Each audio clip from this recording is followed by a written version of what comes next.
अस्सलाम वालेकुम guys, I hope you are doing well. This is Nizamuddin Aman और आज की इस वीडियो में हम डिस्कस करने वाले हैं मैट्रिसेस का एक चैप्टर है 6 एडिशनल मैथमेटिक्स बुक हु सू थांग है। और एक्सरसाइज 6.1 में हमने कल थोड़ा सा इसकी थ्योरी को डिस्कस किया था, टाइप्स ऑफ मैट्रिसेस वगैरह पढ़े थे। अब क्वेश्चन नंबर 1 में हमें कहा गया है state the order of a matrix of each of the following matrices. ठीक है, इसमें ऑर्डर क्या है मैट्रिक्स का वो भी मैंने आपको कल क्लास में समझा दिया था, पर फिर भी इसका ऑर्डर अगर हम लिखना चाहें तो 3 रो दें 1 कॉलम है तो 3 × 1 आएगा। 1 रो है और 3 कॉलम्स है, 1 रो और 3 कॉलम्स, तो इसका ऑर्डर आएगा 1/3। इसी तरीके से इसका अगर देखेंगे तो 2 रो दें और 4 कॉलम्स हैं, तो लेट सपोज क्वेश्चन नंबर 1 का आएगा, क्या आएगा, 1/3 पार्ट ए का, और पार्ट बी का आंसर आएगा 2 रो दें और 4 कॉलम्स हैं तो 2/4। यूँ जो है हमारे कॉलम्स होते हैं और यूँ हमारी रोज होती हैं। सबसे पहले रो लिखी जाती है, ठीक है, और उसके बाद कॉलम लिखा जाता है और 2 × 4 मल्टीप्लाई के सूरत में लिखा जाएगा। अब हम आते हैं, ये क्वेश्चन आसान है, इसके बकाया पार्ट्स मैंने होमवर्क दिए थे कल भी, आज वाजे कर देता हूँ। अब एक्सरसाइज 6.2 का 6.1 का क्वेश्चन नंबर 2 करने वाले हम। ठीक है, ये बिल्कुल आसान है। ठीक है, वर्ड प्रॉब्लम्स हैं, थोड़ी सी इसमें टेबल बनी हुई है, इसको मैं थोड़ा सा समझा देता हूँ कि किस तरीके से हमें करना है, क्या करना है। इसमें कह रहा है question number 2, in a mathematics test 65% of the students in class A scored distinctions. इसको मैं थोड़ा सा समझा दूँ, पेंसिल लेकर आ रहा हूँ, एक सेकेंड, यहीं टेबल में फिल करवा देता हूँ, पेंसिल लेके आया हूँ मैं। तो in mathematics test 65% of the students in class A scored distinctions, मतलब 65% percentage of the students who score distinction. तो इसकी है हमारे पास क्या, 65%। टोटल परसेंटेज होती है हमारे पास 100। टोटल कितनी होती है, 100। तो आप 100 में क्या करेंगे, 65 माइनस करेंगे तो आपका बच जाएगा 35। ठीक है, तो आप 35 क्या लिखेंगे, percentage of students who do not score distinction, तो यहाँ पर 35% आ जाएगा। इसी तरीके से कह रहा है कि the students in class B score distinctions, 55% of the students in class B score distinctions. तो 55% क्लास बी के डिस्टिंक्शंस कर रहे हैं, तो बकाया कितने बच गए, 45 बच गए 100 में से, वो यहाँ पर लिख देंगे हम। और 52% of the class students in class C इसको डिस्टिंक्शन 52% आ रही है सी की, तो 52 अगर इसमें से हम सब्ट्रैक्ट करेंगे तो 45, ये आ जाएगा 48%। ठीक है, 52 को जब हम सब्ट्रैक्ट करेंगे तो हाँ ठीक है 48 आ रहा है, 48%। इस तरीके से ये हमारा बस क्या है, फिल होना है। क्वेश्चन नंबर 3 भी इसी तरीके का है, कह रहा है इन ए क्लास ऑफ 30 स्टूडेंट्स, क्लास में टोटल 30 स्टूडेंट हैं, 16 आर बॉयज़, टोटल बॉयज़ कितने हैं, 16 है। बॉयज़ कितने हैं, 16 है, तो गर्ल्स कितनी हो गई, 14 हो गई, टोटल 30 हैं। अब उन 16 बॉयज़ में से 7 of home wear glasses, wear glasses boys जो हैं 7 जो हैं ग्लासेस पहनते हैं, डू नॉट वियर ग्लासेस, बाकी कितने बच गए, 16 है टोटल, 7 इसमें चले गए, तो हमारे बचे क्या, 6 और 3 9। तो यहाँ पर 9 बॉयज ऐसे हैं जो ग्लासेस नहीं पहनते। इसी तरीके से हमारे पास सवाल है कि 8 of the girls in this class wear glasses, 8 girls जो हैं वो ग्लासेस पहनती हैं, टोटल गर्ल्स हैं 14, तो कितनी बच गई, 6 बच गई। इस तरीके से ये वाला सवाल भी क्वेश्चन नंबर 3 हो गया। क्वेश्चन नंबर 4 मैं आपका होमवर्क कर रहा हूँ, 5 भी होमवर्क कर रहा हूँ। इसी तरीके की एक टेबल बनानी है, अगर आपसे ना हो तो आप मुझे कमेंट में बोल सकते हैं, मैं नेक्स्ट वीडियो में इंशाल्लाह ये बना दूंगा और इसी वीडियो के नीचे लिंक दे दूंगा। ठीक है, क्वेश्चन नंबर 6 देखें, क्वेश्चन नंबर 6 में करवा रहा हूँ। ठीक है, ये आपकी 4 और 5 असाइनमेंट है। कह रहा है द 4/3 मैट्रिक्स, 4/3 हमारे पास मैट्रिक्स है, मतलब 4 रोज हैं और 3 क्या हैं, कॉलम्स हैं। राइट शोज द प्राइसेस, ठीक है, 4/3 जो है प्राइसेस को शो कर रहा है, एंड डॉलर्स, प्राइजेस जो हैं वो डॉलर्स में हैं, ऑफ द फ्रूट जूसेस, और जो है जूसेस की प्राइसेस हैं डॉलर्स में। ठीक है, पर गिलास, ठीक है, at various stalls, various stall पर क्या है, ये प्राइसेस हैं। The rose represent the fruit juices, ये रोज जो हैं वो फ्रूट जूसेस को रिप्रेजेंट कर रही हैं। ठीक है, नंबर 1 जो पहली रो है वो वाटरमेलन की है, तो मैं ये वाटरमेलन कर देता हूँ, WM कर देता हूँ। ठीक है, और नंबर दूसरी रो जो है वो ऑरेंज जूस है, ठीक है। नंबर 3 जो है पपाया है, और नंबर 4 जो है हनी ड्यू है, हनी ड्यू, तो एच कर देता हूँ, ठीक है। ये वाटरमेलन है, ये ऑरेंज है, ये पपाया है, और ये हनी ड्यू है। ये प्राइसेस हैं डिफरेंट स्टॉल्स पर। अब स्टॉल्स क्या हैं? Okay, in that order the columns represent the stalls A B and C. ये कॉलम्स जो हैं स्टॉल्स को रिप्रेजेंट कर रहे हैं। ये ए स्टॉल है, ये बी स्टॉल है, और ये सी स्टॉल है, ठीक हो गया, इन दैट ऑर्डर। अब पार्ट नंबर ए में हमसे पूछा जा रहा है how much does a glass of orange juice cost at the stall B. Stall B पर ऑरेंज जूस की कितनी प्राइस है? ये बी स्टॉल सारा ये है, ऑरेंज जूस ये है, तो बी और ओ यहाँ पर क्या है, मतलब इंटरसेक्ट कर रहे हैं। तो ऑरेंज जूस की जो प्राइस है डॉलर्स में है 1.8, तो पार्ट नंबर ए का आंसर है 1.8। इसी तरीके से बी पार्ट है हमारे पास, at which of these 3 stalls is a glass of papaya cheapest.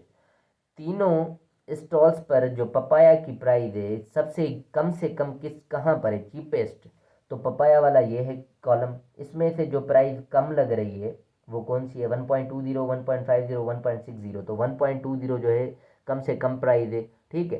तो ये कौन से स्टॉल पर है? ए स्टॉल पर है। तो चीपेस्ट जो है वो ए स्टॉल पर है। कौन से स्टॉल पर है ये पूछा जा रहा है, तो हमने ए लिख दिया। इसी तरीके से line bought 2 glasses of honeydew juices and 3 glasses of watermelon juices from stall C. How much did she pay for them?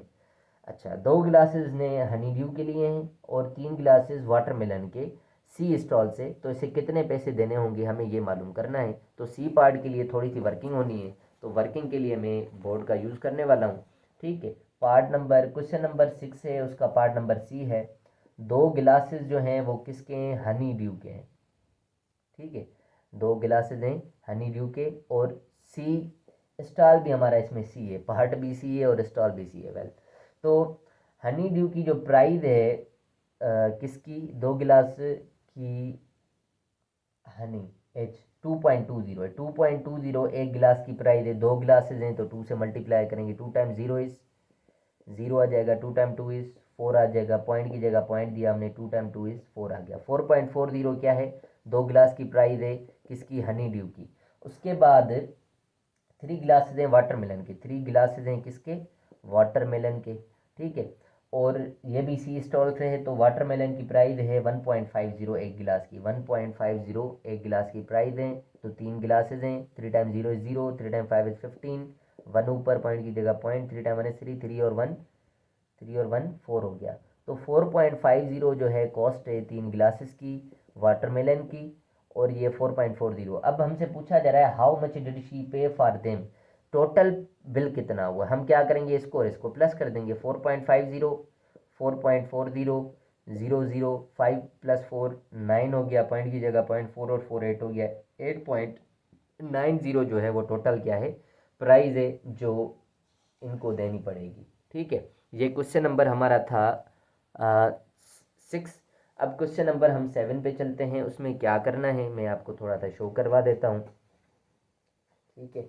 ये आखिरी क्वेश्चन है एक्सरसाइज का। कह रहा है क्वेश्चन नंबर 7 में where possible find the value of the letters in each of the following in cases where it is not possible give your reason, ठीक है। जहाँ जहाँ पर पॉसिबल है वहाँ वहाँ पर जो लेटर्स हैं ए बी सी, मतलब जो भी लेटर्स में यूज़ हुए हैं उन सब की वैल्यूज़ निकालनी है, ठीक है। इसकी वैल्यू निकल जाएगी, इसकी वैल्यू भी निकल जाएगी, क्योंकि ये दोनों का आर्डर सेम है। ये भी 2/2 है, ये भी 2/2 है, ये हमारी है 2/3, ये भी हमारी 2/3 है, मतलब 2 रोज हैं 3 कॉलम है, आर्डर सेम है। पर इसका हम नहीं निकाल सकते क्योंकि इनका आर्डर चेंज है। इसका जो आर्डर है वो 3/1 है, 3 रोज हैं, 3 रोज और 1 कॉलम। इसमें रोज तो सही हैं पर कॉलम्स जो हैं वो क्या हैं, 2 हैं, ठीक है। तो इस ये हम पॉसिबल नहीं है यहाँ पे, और ये हमारा पॉसिबल है, ठीक है, क्योंकि आर्डर इनका सेम है। ये भी हमारा पॉसिबल है क्योंकि आर्डर सेम है, ठीक है। और ये वाली चीज़ जो है इसमें भी हम वैल्यूज़ नहीं निकाल सकते क्योंकि इसका आर्डर है 1 रो है और 4 कॉलम्स हैं। इसमें 1 2 3 4 5 1 रो है और 5 कॉलम्स हैं। ये भी पॉसिबल नहीं है, ठीक है, ये भी पॉसिबल नहीं है। जो जो पॉसिबल है उनके सारे उनके वैल्यूज़ निकालेंगे। सो पार्ट नंबर ए में मैं आपको समझाने वाला हूँ कि किस तरीके से हम वैल्यू निकालने वाले हैं। तो क्वेश्चन नंबर 7 का पार्ट नंबर है हमारे पास ए, जो कि एक मैट्रिक्स गिवन है। मैट्रिक्स को यूं भी लिख सकते हैं, मैट्रिक्स को आप इस फॉर्म में भी लिख सकते हैं, ऐसी वाली ब्रैकेट लार्ज बना के, ठीक है। सो 6 - 2a5 बराबर है 6b4c। इनमें से लेटर्स जो भी आ रहे हैं उनके वैल्यूज निकालने, जैसे कि ए आ रहा है, यहाँ पे ए की वैल्यू निकालेंगे। अब ये जो नंबर है वो इसके बराबर है, ये वाला नंबर इसके बराबर है, मतलब यहाँ पर बी किसके बराबर है, -2 के बराबर, बी का वैल्यू आ गया। इसी तरीके से ये ए जो है किसके बराबर होगा, 4 के, सो ए का वैल्यू 4 आ गया। इसी तरीके से 5 जो होगा वो सी का वैल्यू है 5। इस तरीके से हम वैल्यूज निकालते जाएंगे। दूसरे क्वेश्चन में भी बस यही करना है, आप कीजिएगा ट्राई, जो ना हो फिर मुझे बताइएगा, ठीक है। या आप कहें तो मैं एक पार्ट ई वाला करवा देता हूँ कि इसमें है 6a5 और इसमें है b-4 और 0, और जो दूसरी है बराबर में 6-7c है, ठीक है। थोड़ा सा शॉर्ट लिख रहा हूँ क्योंकि यहाँ से शायद नज़र ना आए, थोड़ा सा इधर ही कर देता हूँ मैं भला। 6-7c है और -4 है, 2 है और d है, ठीक है, ये d है। तो ये 6 के बराबर, ये ठीक है। बाकी ए जो है बराबर है 7 के, तो ए का वैल्यू आ गया हमारे पास 7। 5 बराबर है किसके, सी के, तो 5 का वैल्यू आ गया सी, या सी का वैल्यू आ गया 5। बी बराबर है -4 के, सो बी का वैल्यू आ रहा है -4, और -4 जो है, अच्छा यहाँ पर लिखा हुआ है -4 जो है वो 2 के बराबर है, -4 जो है वो 2 के बराबर लिखा हुआ है। ये जो है यहाँ पर मिस्टेक है, यहाँ पर -4 इसके बराबर नहीं हो सकता, ठीक है। ये भी हम इस तरीके से, क्योंकि ये सामने वाला इसके बराबर होना चाहिए था, पर ये आपस में बराबर नहीं है, तो ये भी शायद हो सकता है कि नॉट पॉसिबल हो। मैं फिर भी इसका आंसर वेरीफाई करवा देता हूँ आपको। बिल्कुल, तो ये आपस में बराबर नहीं हो रहा है, यहाँ पर 4 है, यहाँ पर 2 है, ये दो वैल्यूज़ आपस में बराबर नहीं है। इस वजह से ये हमारा, क्यों, इसमें रीज़न क्या लिखेंगे, not all corresponding elements are equal, so इसमें हमारा इक्वल नहीं होगा, तो ये हमारा नॉट इक्वल है। इस तरीके से आप दूसरे वैल्यूज़ चेक करेंगे, जो ना हो फिर मुझे बताइएगा। अल्लाह हाफिज़। ये वीडियो बहुत लंबी हो गई है।